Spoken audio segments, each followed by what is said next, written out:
Hare Krishna, muy buenos días. Namo Vishnu Padaya Krishna Prestaya Bhutale Srimate Bhaktivedanta Swaminiti Namine Namaste Saraswate Deve Gauravani Prasharine Nribhisesa Sumnyabadi Pashatya Deshatarine Shaya Sri Krishna Chaitanya Prabhu Nityananda Sri Advaita Gadadhara Srivasadi Gaura Bhaktavrinda Hare Krishna, Krishna Krishna, Hare Hare, Hare Rama, Rama Rama, Hare Hare. Hare Krishna reiterados. Vamos a continuar con las lecturas y propuestas de reflexiones sobre el siempre radiante y maravillosamente trascendental Srimad Bhagavatam, el cual sin lugar a dudas y confirmado por las demás escrituras y demás sabios santos, tiene la propiedad de liberar al alma de todo el enredo de atadura material y concederle el creciente sentimiento de amor puro por Dios. Es la única manera que el alma puede dedicarse por completo en su situación original de relación, de servicio trascendental amoroso a la suprema personalidad de modo directo y en su propia morada trascendental, donde no existen ninguna de las modalidades de la naturaleza material y por tanto tampoco existen lo que conocemos como los 4 tipos de sufrimientos, o sea, el nacimiento, la muerte, la vejez y la enfermedad.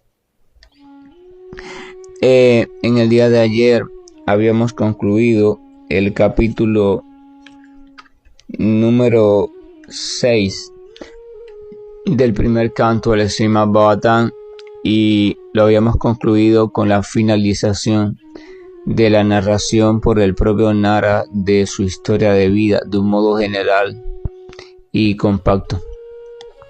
Una narración que, si detenidamente de vez en cuando reflexionamos sobre ella o al menos la recordamos, nos puede transmitir una serie de comprensiones importantes y más que comprensiones, nos puede despertar en nuestro corazón el deseo de prestarle más atención a esta cuestión de el servicio devocional o el entrenamiento para el servicio devocional a la suprema personalidad de Dios. La historia de Narada Muni es la historia sin lugar a duda de un devoto puro del Señor, y se debe comprender que la historia de un devoto puro del Señor tiene prácticamente igual fuerza, igual potencia que las historias propias del Señor, porque se explica que no hay diferencia sustancial entre devoto puro del Señor y el propio Señor, porque el devoto puro está funcionando como parte completamente pura del Señor, así que está funcionando como un cristal transparente, como un espejo completamente perfecto, que está reflejando en cierto grado en las perfecciones o algunas de las cualidades del Señor Supremo, evidentemente no con la misma potencia, pero sí con la misma pureza. O sea, es la misma sustancia espiritual pura, pero en menor potencia. Por supuesto, el Señor Supremo tiene potencia ilimitada. Por tanto, escuchar sobre la vida de un devoto puro, escuchar sobre las opiniones de un devoto puro, escuchar sobre las cualidades de un devoto puro, no solo estimula en nosotros el deseo de dirigir nuestra vida en ese sentido, sino que también nos da una cierta potencia que nos ayuda a un poco ganar en ánimo y ganar también en fuerza para vencer las diferentes ataduras que todavía nos mantienen tan unidos a la oscuridad de la ignorancia. Entonces el el capítulo número 7 comienza de la siguiente manera. Vamos a recordar que todo esto está sucediendo en el contexto de una narración. O sea, el lugar de la narración es el bosque sagrado de Naimisiranya. Allí se encuentra una serie de sabios reunidos y brahmanas ofreciendo un sacrificio. La finalidad es el bienestar de todas las entidades vivientes. Estaba comenzando Kali Yuga, o sea, hace unos 5000 años aproximadamente sucedió esto, y allí llegó Suta Goswami, el sabio más respetado de la época, Y entonces Sutta Goswami, después de rendirle una serie de recibimientos, honores merecidos, etc., entonces le formulan una serie de preguntas. Y ese contexto siempre, y es en ese contexto en el cual se va desarrollando la narración por parte de Sutta de Srimad Bhagavatam. Entonces volvemos a ese contexto después de que Sutta narró esta historia de Narada. Entonces dice lo siguiente, texto 1 del capítulo número 7. Rishi Saunaka preguntó, o sea, uno de los sabios que estaban allí, que se llamaba Saunaka, preguntó: Oh Sutta, el gran Vyasadeva, el trascendentalmente poderoso, lo escuchó todo de labios de Sri Narada Muni. Por lo tanto, dinos, ¿qué hizo él después de la partida de Narada? Vamos a recordar también que el Srimad Bhagavatam, como toda enseñanza védica según el método tradicional, se explica mediante la metodología de pregunta-respuesta, o sea, la enseñanza entre los maestros y los discípulos según el método de enseñanza védica es a través del sistema pregunta-respuesta. Frente a una información dada, el discípulo reflexiona en ella, medita y le surgen nuevas preguntas y él las expone al maestro, y el maestro autorizado las explica o da respuesta de un modo también autorizado, y esta respuesta siempre está en concordancia o debe estar en concordancia con lo que explican las escrituras autorizadas sobre el tema, lo que explican los sadhus o otras grandes almas, y lo que explica, por supuesto, el propio maestro en cuestión que está explicando. Entonces le dice, bueno, está bien. Vyasa escuchó toda esta historia, y después que escuchó toda esta historia sobre la propia vida de Narada y sobre las recomendaciones de Narada de centrarse directamente en los pasatiempos del Señor, que ese era el mayor beneficio de la humanidad, puesto que los pasatiempos del Señor, escucharlos con gran atención, purifica el alma y lleva a la glorificación del Señor, lo cual es capaz de liberarnos de las ataduras y el tormento y la locura material. Entonces, cuando Vyasadeva escuchó todo eso, ¿qué fue lo que hizo después que Narada se marchó? Es una pregunta totalmente lógica. Cualquier persona podría preguntarse, bueno, ¿qué tiene que ver este tipo de preguntas con el Señor Supremo? Si el Srimad Bhagavatam está lleno de la presencia del Señor Supremo, este tipo de preguntas, ¿qué hizo Vyasadeva después que se marchó Narada? ¿Qué tiene que ver con el Señor Supremo? Vamos a recordar que Vyasadeva es un apoderado por el Señor, por tanto todo lo que él habla o todo lo que él hace está directamente dirigido por el Señor. Ese es el primer vínculo que explica por qué cualquier actividad de lo que hizo Vyasa está relacionada al Señor. Segundo, vamos a recordar que cuando Narada se va, se queda Vyasa con la instrucción de recopilar el Srimad Bhagavatam, componer el Srimad Bhagavatam o componer una obra donde ensartara de manera armónica diferentes pasatiempos del Señor Supremo que él, según textos anteriores, dice Narada, o sea, tú, debido a tu pureza y potencia, conoces muy bien. O sea, Vyasadeva tenía la capacidad de comprender y conocer de manera veraz muchos de los pasatiempos del Señor Supremo ocurridos en diferentes universos y ocurridos también en diferentes épocas o en diferentes creaciones. Por tanto, esto quiere decir que todo lo que iba a partir de ese momento Vyasa a hacer, o sea, meditar, redactar, recopilar, recordar, etcétera, etcétera, era estrechamente relacionado también a la suprema personalidad de Dios. Por tanto, ahí está el vínculo directo. Texto número 2 dice lo siguiente. Sri Sutta Goswami respondió a la pregunta de la siguiente manera. En la ribera occidental del río Saraswati, el cual está íntimamente relacionado con los Vedas, hay en Samyaprasa una cabaña para meditar que anima las actividades trascendentales de los sabios. O sea, Sutta Goswami está comenzando a ubicar la nueva narración.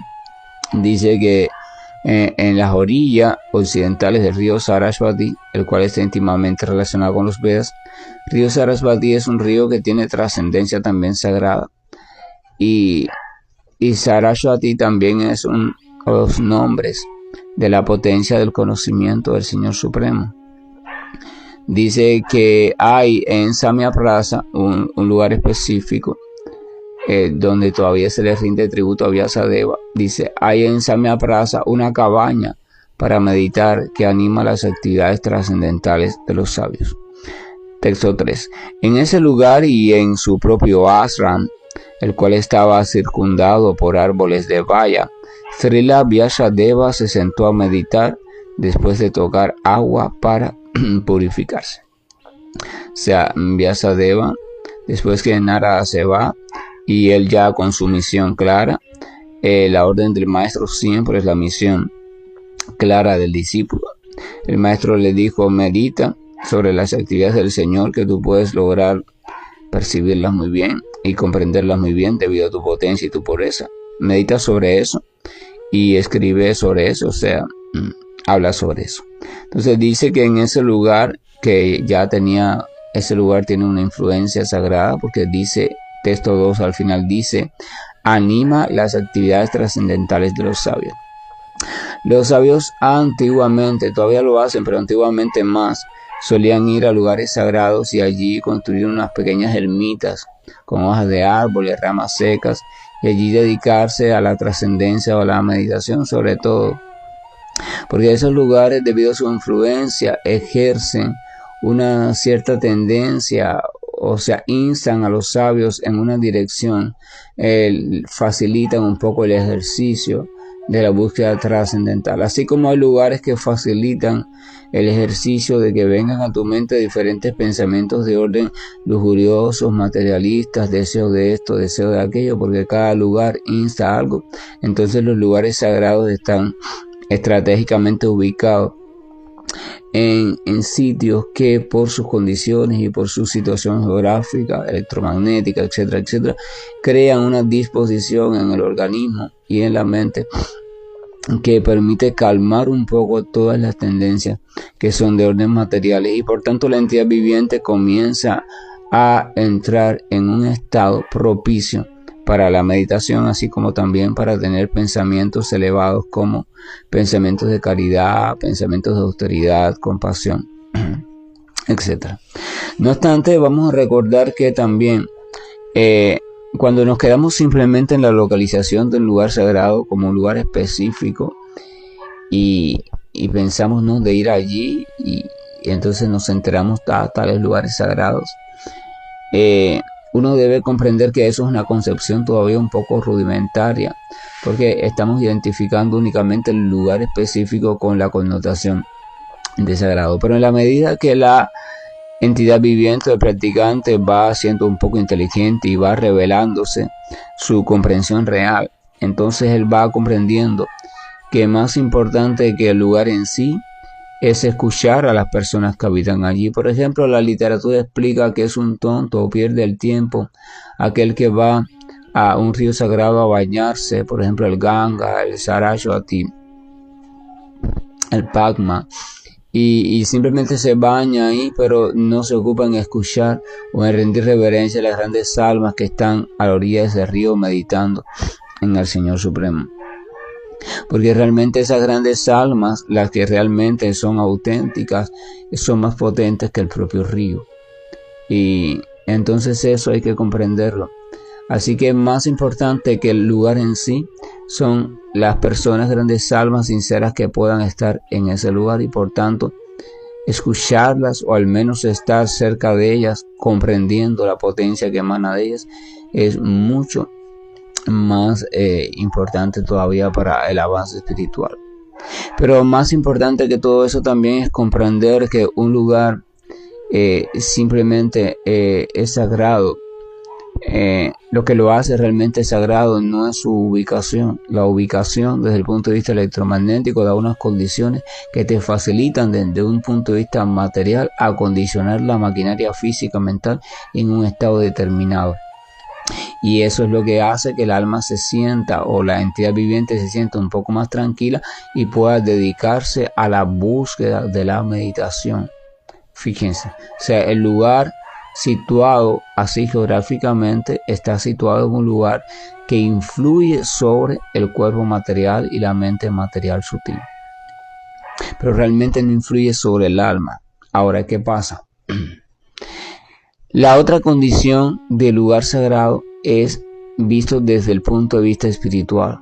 O sea, hay dos tipos de clasificaciones como lugares sagrados. Esa clasificación que les acabo de mencionar, que es una clasificación desde el punto de vista materialista, o sea, cómo un lugar puede influir sobre esto que me está dando, sobre esta maquinaria física mental, y entonces a ese lugar le llamo sagrado porque tiene la tendencia a generar una serie de funcionamientos eléctricos en mi cerebro y electromagnéticos en mi cuerpo general que me acondiciona para una armonía de la energía material en mayor intensidad o menor intensidad. Y como me lleva a la meditación, entonces le pongo sagrado.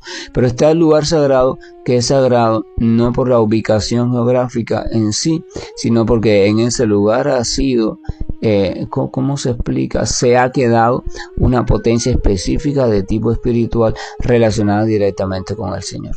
O ahí se desarrolló un pasatiempo del Señor, o ahí grandes devotos del Señor se reunieron para algo. O sea, allí está registrada de algún modo la memoria, o sea, en la memoria de ese lugar la propia presencia, la propia potencia del Señor Supremo o de algunos de sus devotos puros.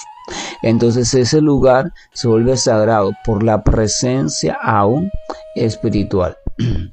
Y entonces aquella persona que ya tiene cierta sensibilidad o que tiene el corazón dispuesto, entonces en ese lugar puede también recibir el estímulo automáticamente de impulso hacia la meditación y el servicio devocional. Por ejemplo, Vrindavan se encuentra al norte de la India y no está ubicada geográficamente en ningún lugar con características electromagnéticas especiales que puedan actuar sobre el cuerpo y el sistema nervioso central, pero sin embargo Vrindavan es el sitio donde el Señor Krishna aparece y desarrolla sus pasatiempos. Aparece, no aparece ahí, no aparece más a muchos kilómetros de ahí, pero automáticamente es trasladado hacia ahí para salvarlo de cáncer. Por tanto, ahí es donde él desarrolla sus pasatiempos de primera infancia, después ya como niño y después como adolescente.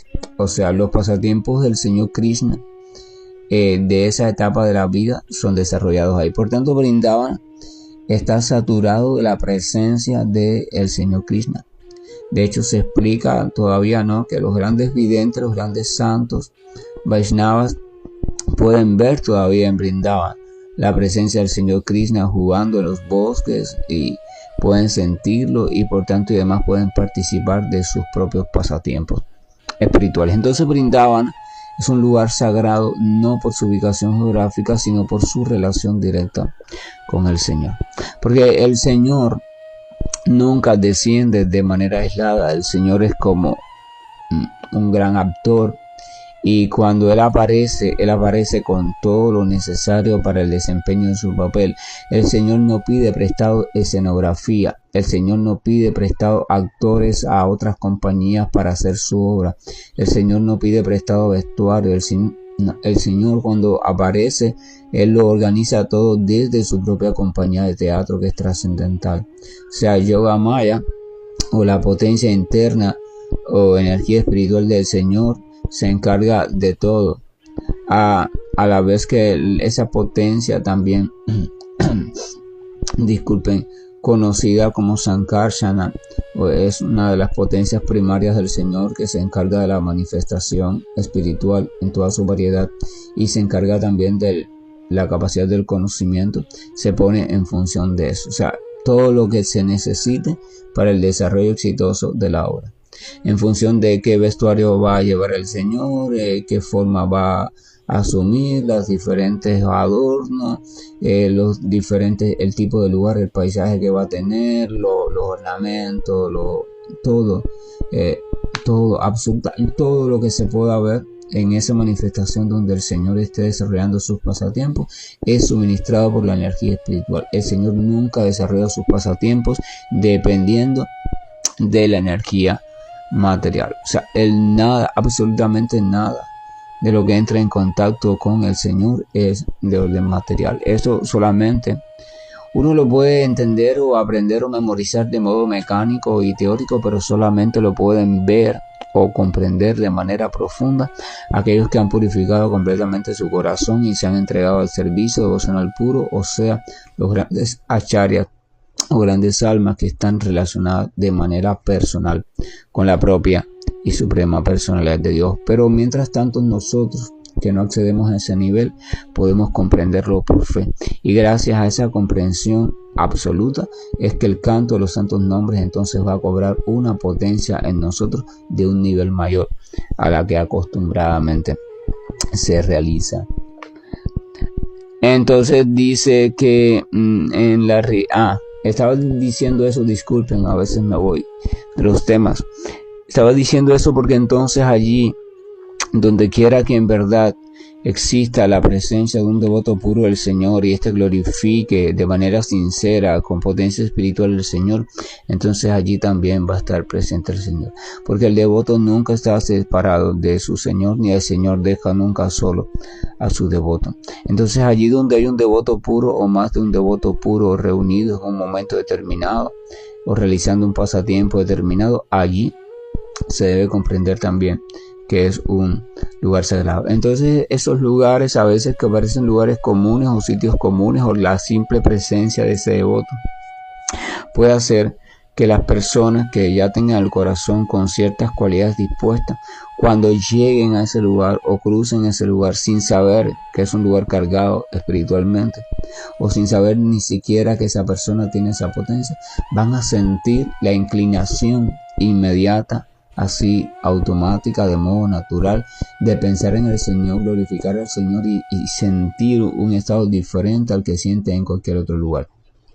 Incluso pueden pasar por un lugar supuestamente sagrado, tantos templos, iglesias, entrar, salir y no sentir nada, y pasar cerca o estar en la compañía de esa persona específica y sentir un indetenible deseo de glorificar al Señor, o de pensar al Señor, o de hacer algunas preguntas y cuestiones sobre el Señor.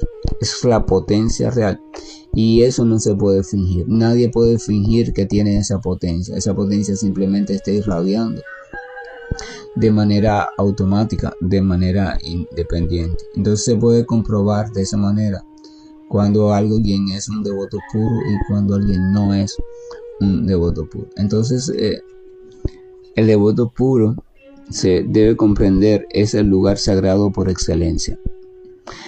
Si usted va al sitio geográficamente más sagrado del planeta Tierra, si usted va al templo más sagrado del planeta Tierra, si usted canta supuestamente los ritos o los mantras más sagrados que se conocen actualmente, si usted hace los rituales más sagrados, si usted cumple con todo, absolutamente todo lo que recomiendan las escrituras, desde la sección Karma Kanda y las ofrendas y no sé, usted lo hace todo perfectamente, pero usted no aprovecha, o usted simplemente menosprecia, o incluso peor aún desprecia la presencia momentánea o la compañía, o usted pierde la oportunidad de identificar y brindar servicio sumiso, humilde, sencillo, simple, oídos atentos a un devoto puro del Señor, que no es ostentoso, que no tiene ni fama, es simplemente un devoto puro del Señor, pero pasa inadvertido, y usted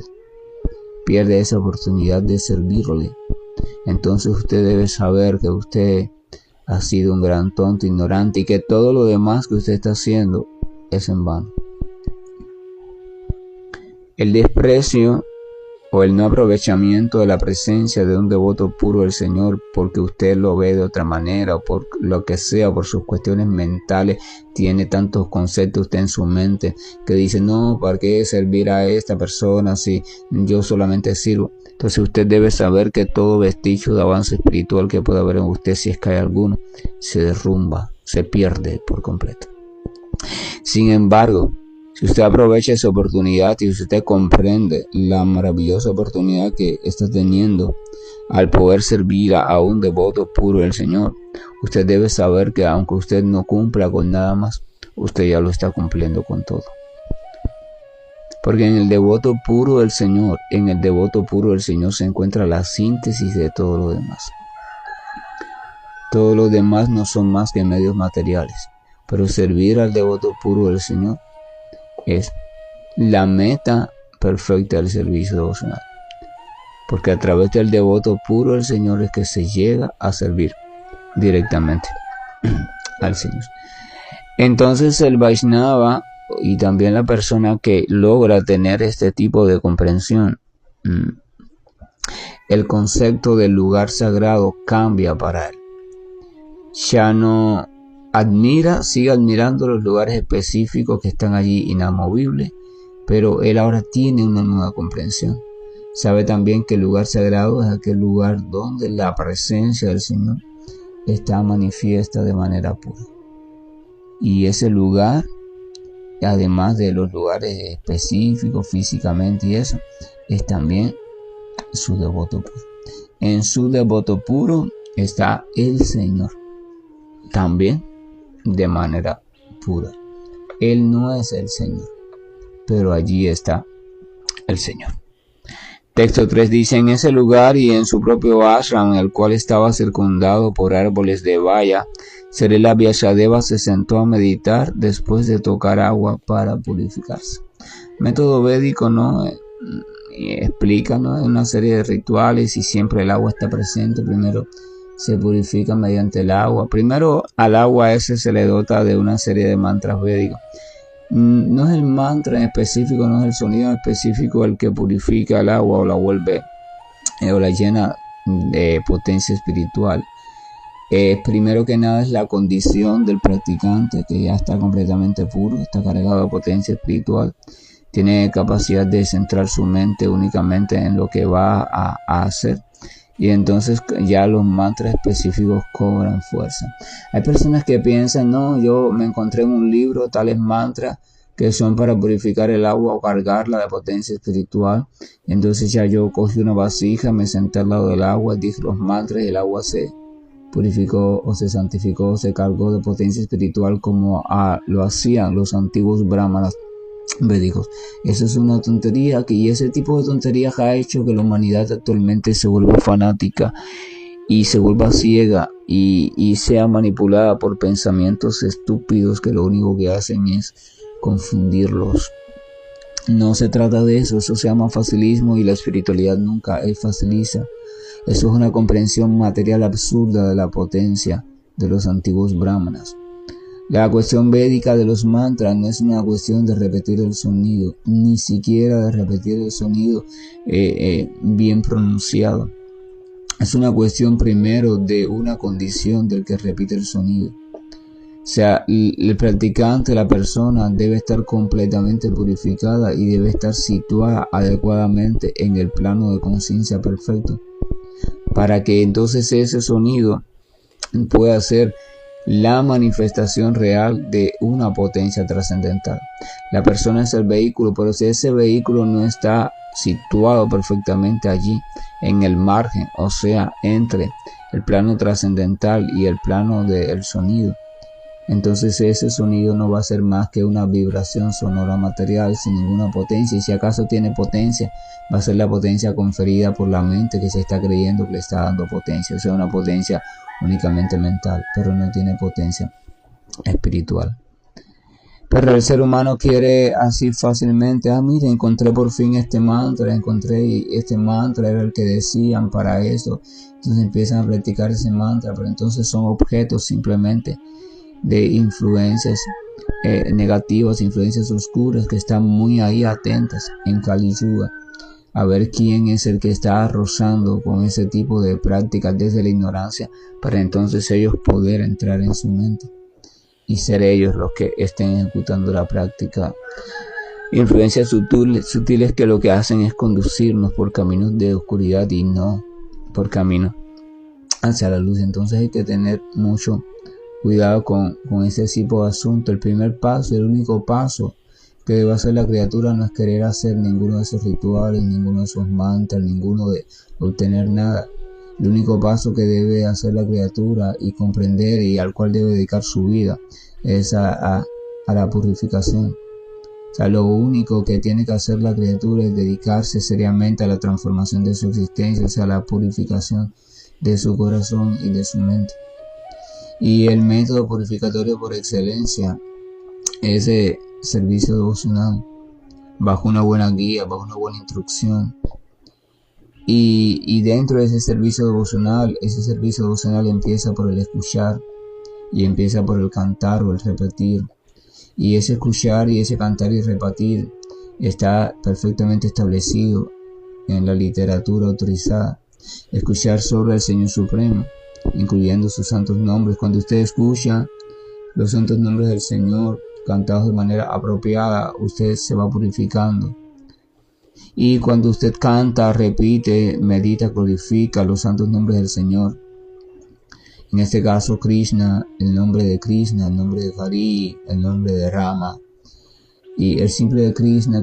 A veces el Señor Chaitanya iba por las calles, no, los caminos en ese momento, no había asfalto ni nada. Y iba repitiendo Krishna, Krishna, Krishna, Krishna, Krishna, o sea, iba extasiado en Krishna. No estaba repitiendo solo el sonido, el dentro, su pensamiento y su corazón estaban ubicados en el Señor Krishna. Primero la ubicación y el sonido después, se ha ubicado y él cantando. La fórmula después que entregó es el mantra completo, ¿no? Hare Krishna, Krishna Krishna, Hare Hare, Hare Rama, Rama Rama, Hare Hare. Y explicó que no hay un método específico para cantarlo. Simplemente es hacerlo, repetirlo, situarnos en él, ya sea con un ritmo, sin ritmo, en voz alta, en voz baja, mentalmente, pero siempre consciente, reflexionando cada vez más en que son nombres del Señor y que por tanto contienen en sí la potencia del Señor, pero esa potencia se va a manifestar o no en dependencia de nuestro nivel de pureza y de fe. Hablamos de eso hace ya tiempo. Cuando leímos y compartimos sobre el Harinama Chintamani, y tengo que irme acondicionando en una calidad determinada para que en verdad el santo nombre pueda reflejar cada vez más capacidad transformadora y más potencia espiritual en mí. Eso es también para reflexionar. Que la gracia y el amor de nuestro Señor nos acompañe siempre y nos esté guiando hacia un camino de seriedad donde no estemos buscando simplemente el facilismo, porque el facilismo es cuestión simplemente de que tú no le das importancia a algo, tú quieres ganarlo fácilmente. Si a veces uno dice, ya yo mira, encontré este mantra, ya yo no tengo que transformar ningún comportamiento, ahora yo digo este mantra que lo encontré y que me permite esto. No. La persona tiene que decir, yo me he dado cuenta que aquello es la meta que yo quiero y por tanto por esa meta yo voy a hacer todo lo necesario, incluir todas las transformaciones, incluyendo desapegarme y un poco alejarme de todo aquello que según los sabios consejos me estorban para alcanzar la meta. Entonces yo, como quiero alcanzar esa meta, yo voy a poner toda mi voluntad en mi transformación personal. No es facilismo. Se trata de un empeño determinado y esa determinación se va a poner a prueba. No es que Dios te pone a prueba, es que las propias circunstancias de tus ataduras te van a poner a prueba y tú tienes que demostrar si eres capaz de vencerlas o no. Toda atadura va a manifestarse una y otra vez en diferentes situaciones y va a venir la tendencia interna en ti para entrar en ese comportamiento y hasta que no llegue un momento en que tú seas capaz de trascender eso, o sea, de simplemente viene la tendencia y tú decir no, yo no quiero ejecutar esa tendencia y simplemente das un paso diferente. Entonces se puede saber que ya tú has trascendido esa atadura. Pero si no, no hay forma de saberlo. Así que tienen que venir todas las ataduras, todas las semillas que hoy en ti van a germinar, las favorables y las desfavorables. Y usted tiene que demostrar que en verdad usted está dando pasos en dirección contraria de los desfavorables. Hare Krishna, buen día, y estoy finalizando la llamada. Hare Krishna, Krishna Krishna, Hare Hare, Hare Rama, Rama Rama, Hare Hare.